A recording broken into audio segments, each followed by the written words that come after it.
Cristo é as primícias, ele não é a primícia, ele é as primícias dos que dormem. Né? Então aqui embaixo, quando os pré-tribulacionistas dizem Cristo, as primícias, eles separam, eles estão dizendo que as primícias aqui é a igreja que foi arrebatada antes da grande tribulação, né? Depois da questão de Cristo na sua vinda. Não é isso que o texto está dizendo. Ele está dizendo, cada um, porém, por sua própria ordem. Cristo as primícias, que aqui ele disse, sendo ele as primícias, é Cristo que é as primícias. Então, Cristo as primícias, depois os que são de Cristo na sua vinda. É na vinda de Cristo que nós vamos ressuscitar. É quando ele vier no dia do Senhor.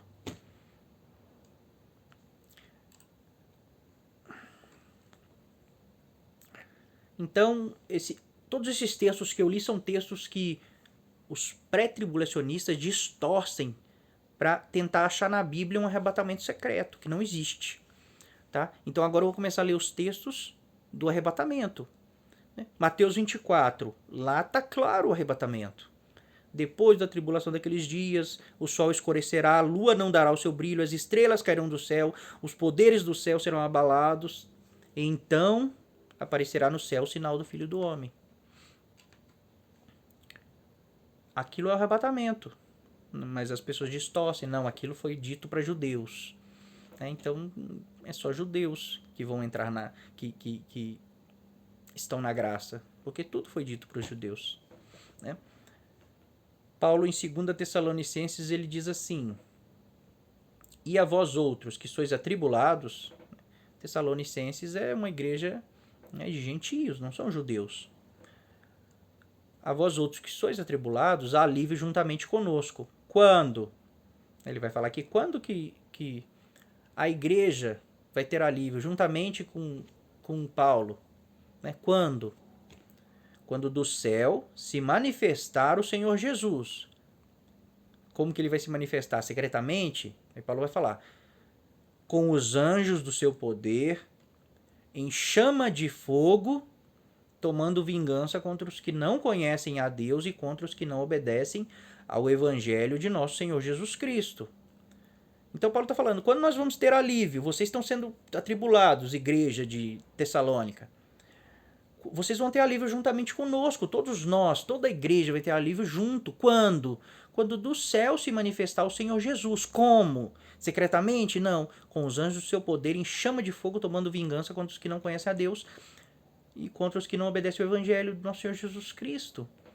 Paulo poderia estar escrito assim, quando que nós vamos ter alívio? Né?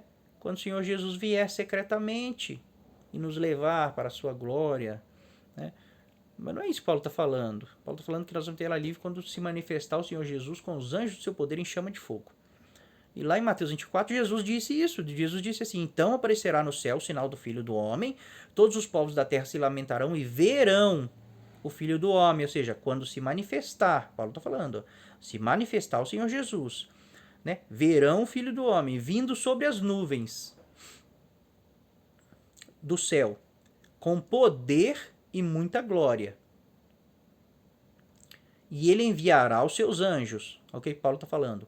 Com os anjos do seu poder. Então lá Jesus está falando. E ele enviará os seus anjos com grande clangor de trombeta, os quais reunirão seus escolhidos quatro ventos do céu de uma a outra extremidade dos céus. Então Paulo está falando a mesma coisa que Jesus disse. Paulo aprendeu de Jesus. E ele está falando a mesma coisa. Nós vamos ter alívio quando o Senhor se manifestar com os anjos no seu poder tomando vingança, com chama de fogo tomando vingança contra os que não obedecem a Deus. É esse dia, o dia do alívio, não é 7 anos antes desse dia, porque esse dia aqui é o dia do Senhor, quando Jesus vem em chama de fogo tomando vingança contra os que não obedecem ao Evangelho, contra os que não conhecem o Senhor. Redenção em Cristo. Efésios 4 diz assim, e não entristeçais o Espírito de Deus, no qual foste selado para o dia da redenção. Então nós recebemos o Espírito de Deus para o dia da redenção. Tá? Em Romanos 8 está escrito assim, não somente ela, a terra, né, a criação, mas também nós, que temos as primícias do Espírito, igualmente gememos em nosso íntimo, aguardando a adoção de filhos, a redenção do nosso corpo. Ou seja, o que é a redenção do nosso corpo? É a ressurreição e a transformação. Então nós somos selados com o Espírito para o dia da redenção. Nesse dia o nosso corpo também vai ser redimido na ressurreição. Esse é o dia da redenção. Em Colossenses, Paulo fala assim: no qual temos a redenção, a remissão dos pecados. Então o dia da redenção é o dia que o Senhor vier nos transformar, nos ressuscitar, nos dar um corpo incorruptível, imortal e glorificado. E esse dia, todos os nossos pecados, né? A remissão dos pecados. Redenção é quando o Senhor nos tirar de nós o pecado, tirar esse corpo pecaminoso de nós e nos dar um corpo glorificado. Isso é a redenção. Tá, irmãos? Então, quando será a redenção? Então, Jesus fala em Lucas 21, ele diz assim, é o texto similar ao de Mateus 24, ele diz assim: haverá sinais no sol e na lua, nas estrelas, sobre a terra angústia entre as nações, em perplexidade por causa do bramido do mar e das ondas. Haverá homens que desmaiarão de terror, e pela expectativa das coisas que sobrevirão ao mundo. Pois os poderes do céu serão abalados. Então, lembra que lá em Mateus Jesus fala? O sol escurecerá, a lua não dará seu brilho, as estrelas cairão do céu, os poderes do céu serão abalados, então aparecerá no céu o sinal do Filho do Homem. É só depois que os poderes do céu são abalados que o Senhor Jesus aparece. E aqui em Lucas ele fala a mesma coisa, né? Os poderes do céu serão abalados, então se verá o Filho do Homem vindo numa nuvem. Secretamente, com poder e grande glória, né? Como um relâmpago luminoso, glorioso, como um relâmpago que cruza o céu. Ora, olha o que Jesus está falando. Ora, ao começarem estas coisas a suceder, exultai e erguei a vossa cabeça, porque a vossa redenção se aproxima. Então, quando que é o dia da redenção? Nós fomos selados com o Espírito Santo para o dia da redenção. Que dia é esse? É o dia que o Senhor Jesus vai vir como um relâmpago, glorificado, glorioso, aliás. Glorificado ele já está há muito tempo. Glorioso, né? Vindo numa nuvem com poder e grande glória, não é secretamente. Aí ele fala, quando vocês virem esses sinais acontecer, levanta a sua cabeça, porque o dia da redenção está próximo. A vinda e o arrebatamento. Esse texto também é muito distorcido, irmãos. Então vamos ler o texto. Paulo fala assim: irmãos, no que diz respeito à vinda de nosso Senhor Jesus Cristo e a nossa reunião com Ele, que é o arrebatamento, né? A vinda é quando o Senhor vem nas nuvens. A nossa reunião com Ele é o arrebatamento. Então Paulo está falando da vinda e do arrebatamento. Nós vos exortamos a que não vos demovais da vossa mente com facilidade, nem vos perturbeis, quer por espírito, quer por palavra, quer por epístola, como se procedesse de nós, supondo tenha chegado o dia do Senhor. Então ele está falando de quê? Vinda do Senhor e arrebatamento, nosso encontro com Ele nos ares. Então ele fala assim, não deixe ninguém enganar vocês a respeito dessas coisas. Né? Se alguém vier falar com vocês que, supondo que tenha chegado o dia do Senhor, então, quando ele fala o dia do Senhor, ele tá falando da vinda e do arrebatamento. É simples leitura, é simples interpretação de texto. Eu vou falar da vinda e do arrebatamento. Então não deixa ninguém enganar vocês. Se alguém chegar e dizer assim que o dia do Senhor já chegou, né? Que vocês não caiam nessa. Nós já ensinamos vocês. Nem que seja alguém com a carta, com a epístola, como se fosse de nós, dos apóstolos. Não deixe enganar. Nós já falamos como será o dia do Senhor, né? Então, ele fala assim, não deixe ninguém enganar, supondo tenha chegado o dia do Senhor, que é a vinda e o arrebatamento. Aí ele fala, ninguém de nenhum modo vos engane, porque isto Isto o quê? O dia do Senhor, que é a vinda e o arrebatamento. Porque isto não acontecerá sem que primeiro venha a apostasia e seja revelado o homem da iniquidade, o filho da perdição, que é o anticristo. Então, o que Paulo está dizendo? Ele está dizendo que o dia do Senhor ele não vem sem que primeiro venha a apostasia e o anticristo seja revelado. Então não tem como a igreja ser arrebatada 7 anos antes da grande tribulação, porque na metade desses 7 anos, ou seja, 3 anos e meio depois, é que o anticristo será revelado. Então a igreja, se ela ser arrebatada antes da grande tribulação, né, na metade da semana o anticristo é revelado sim ao mundo. Mas a igreja já foi arrebatada. Né? Paulo está dizendo, irmãos, o dia do Senhor, que é a vinda e o arrebatamento, não vai acontecer sem que primeiro seja revelado o anticristo. Né, irmão? Então não tem, os textos são muito claros, só que eles distorcem aqui. Ó. Olha o que eles fazem, eles falam assim, né? Paulo está falando da vinda, que é a vinda de Jesus mesmo, e o arrebatamento, que é a reunião com eles. Aí eles lêem o texto aqui, ninguém vos perturbe nem por epístola, como se procedesse de nós. Aí eles falam que aqui termina o texto. Aqui termina. Paulo falou assim, ó, quanto à vinda e ao arrebatamento, ninguém vos perturbe, né, com espírito, palavra, né, ou epístola, como se procedesse de nós. Pronto, acabou o assunto. Ele estava falando da vinda e do arrebatamento, que é o arrebatamento secreto. Aí eles dizem que aqui, ó, Paulo já vai começar a falar de outro assunto, que é o dia do Senhor. Lembra que eles separam a vinda do dia do Senhor? Aí eles dizem assim, supondo tenha chegado o dia do Senhor, ninguém de nenhum modo vos engane, porque isto, aí eles sabem que isto realmente está falando do dia do Senhor. O dia do Senhor não acontecerá sem que primeiro seja revelado o homem da iniquidade, que é o anticristo. Eles dizem, não, realmente o texto está dizendo isso.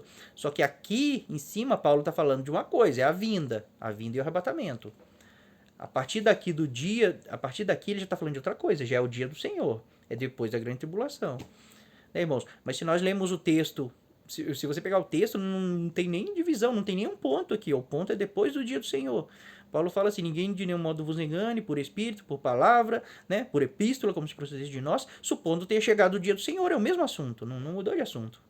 Né, mas para distorcer eles têm que separar esse texto.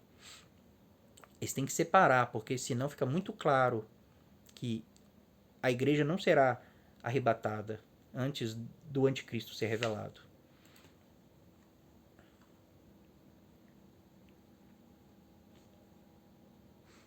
É o fim e ainda o Senhor Jesus não veio como ladrão.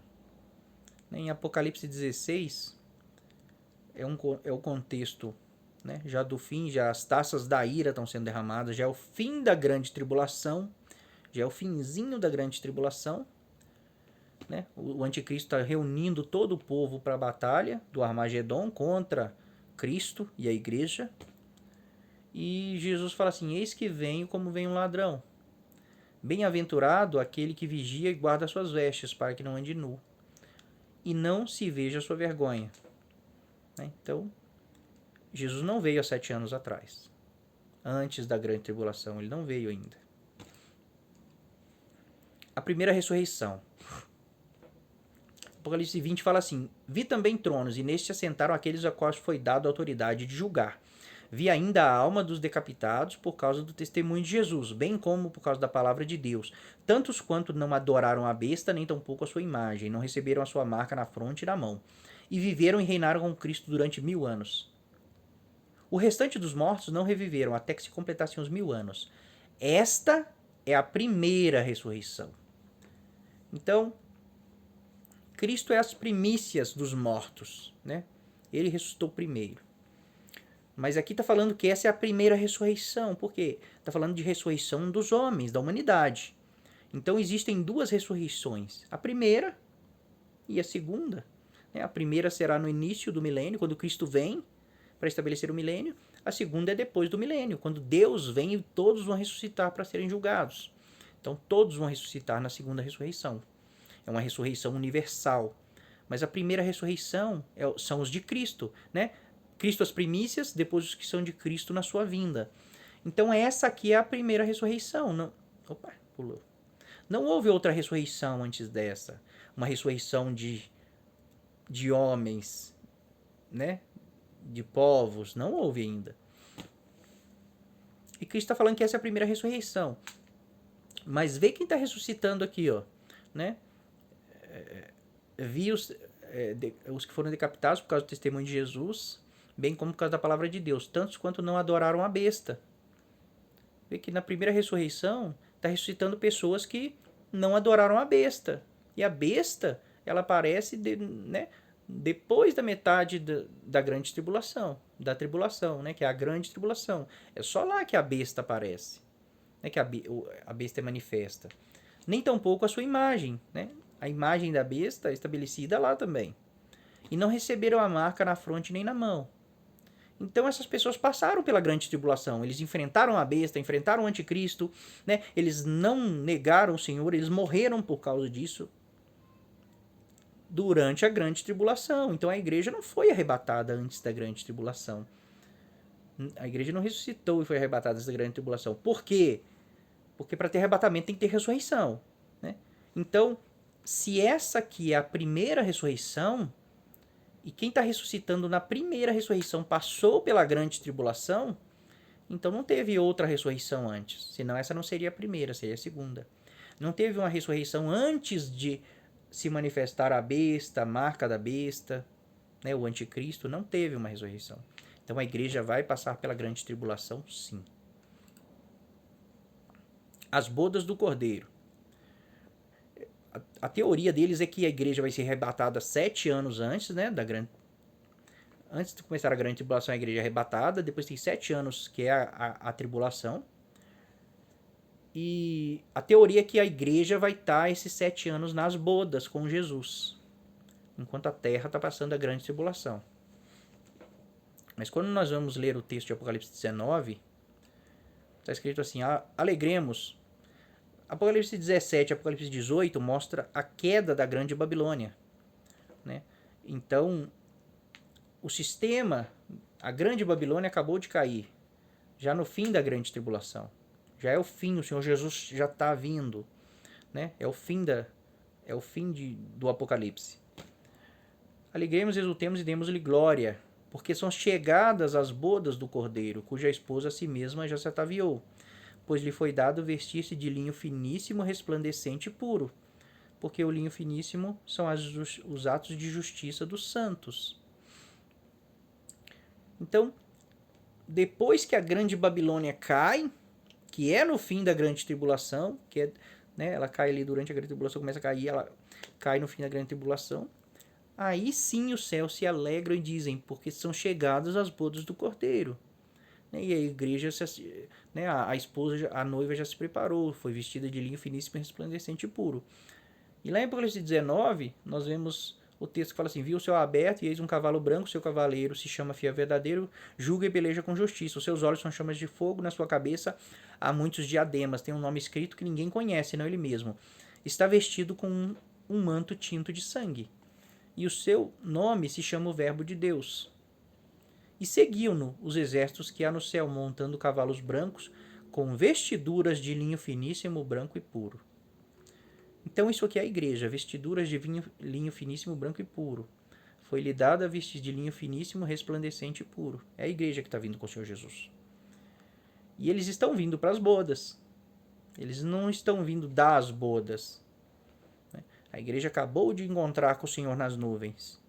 E está descendo para as bodas, para estabelecer um reino do Messias. É para estabelecer a festa dos tabernáculos, que é as bodas.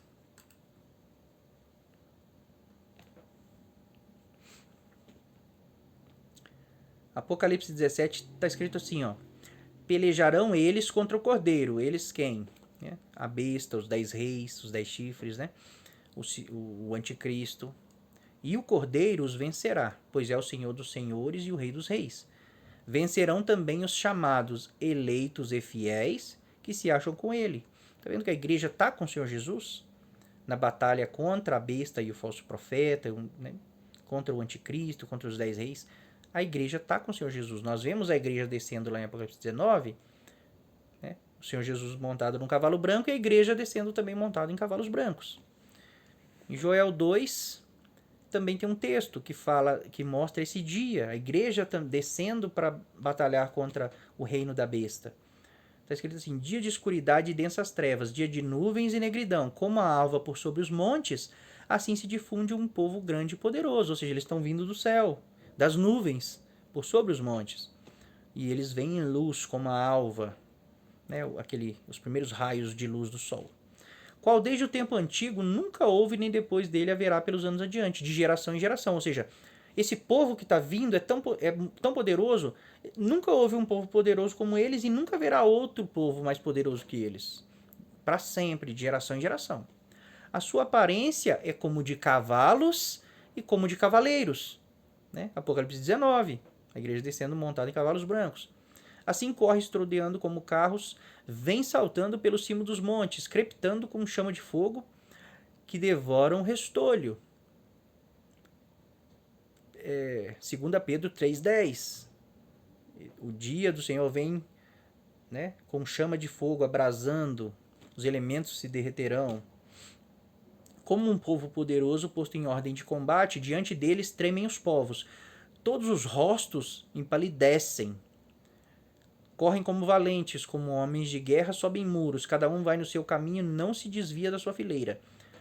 O Senhor levanta a sua voz diante do seu exército. É o exército do Senhor.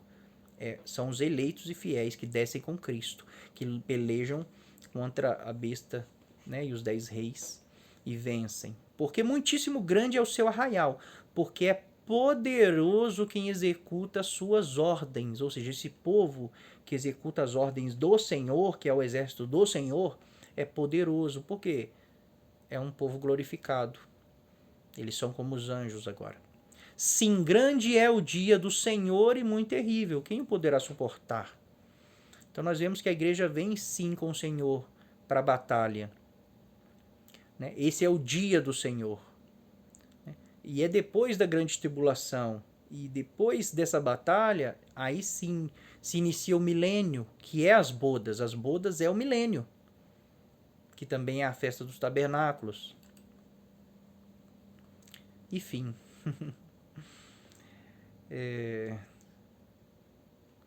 Então não existe nas escrituras base para um arrebatamento secreto. Não existe. Podemos pegar versículos, como fazem, pega um versículo aqui, distorce, diz que ele não está dizendo o que o texto realmente está dizendo, pega um outro versículo ali, um outro versículo lá, junta tudo e cria uma doutrina de homens. E não prepara o povo para algo que vai vir, sim, e vai vir sobre todo o mundo. E quem tiver em trevas vai ser pego por esse dia como um ladrão. Esse dia virá como um ladrão para eles. Mas para quem está na luz, não. Quem está na luz vai, quando ver todas essas coisas acontecer, vai erguer a cabeça, porque tem certeza que a redenção se aproxima, que o Senhor está vindo para nos glorificar, para nos transformar no seu exército. Tá bom? Então,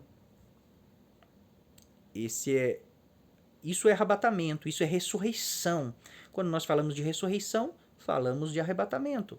Né? Não tem ressurreição não tem arrebatamento sem ressurreição. Então isso era princípio na igreja. Na igreja primitiva isso era um princípio, saber do arrebatamento. Mas qual que era a diferença?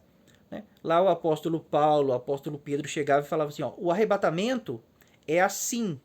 Vai ser depois da grande tribulação, depois dos sinais. Aí Jesus vem. Então o arrebatamento é nesse dia, né? Depois de todos esses sinais. Então pronto, está estabelecido. Na igreja primitiva era simples. Por isso que ressurreição era uma doutrina era base. Ressurreição era base, juízo eterno era base. Ele não tinha dúvida. Apesar que tinha algumas dúvidas sim que nós vemos lá em Tessalonicenses, que Paulo está falando assim, né, para não deixar enganar, Porque para não deixar demover da mente com facilidade o que eles já tinham aprendido sobre ressurreição, sobre o dia do Senhor. Então os apóstolos ensinavam. O que acontece? Nós vamos ressuscitar depois da grande tribulação, depois dos sinais no céu. Jesus vai aparecer e vai nos ressuscitar. Pronto. Todo mundo já sabia agora. Todo mundo já sabia a fundo ressurreição. Né? Mas hoje existem tantas doutrinas de homens que distorcem os textos da Bíblia que é difícil. É difícil a gente entender. Porque um ensina de um jeito, aí o outro ensina de outro jeito, o outro fala que é assim. Né? E geralmente nós não vamos nos textos para confirmar se é mesmo. Alguém fala assim, não, a gente vai ser arrebatado secretamente, num abrir e fechar de olhos, rápido como um relâmpago, né? O Senhor tá às portas, ele vai vir a qualquer momento. E as pessoas acreditam, não vão conferir nos textos bíblicos para ver se é isso mesmo, né? Não buscam de Deus para dar clareza, né? Para ler as escrituras, examinar as escrituras a fundo mesmo. Então, a igreja sofre, a igreja é enganada. Existem várias doutrinas, né, desse tipo que estão dentro das igrejas e não são doutrinas do Senhor Jesus, são doutrinas de homens. Tá bom, irmãos? O estudo fica por aqui. Deus abençoe.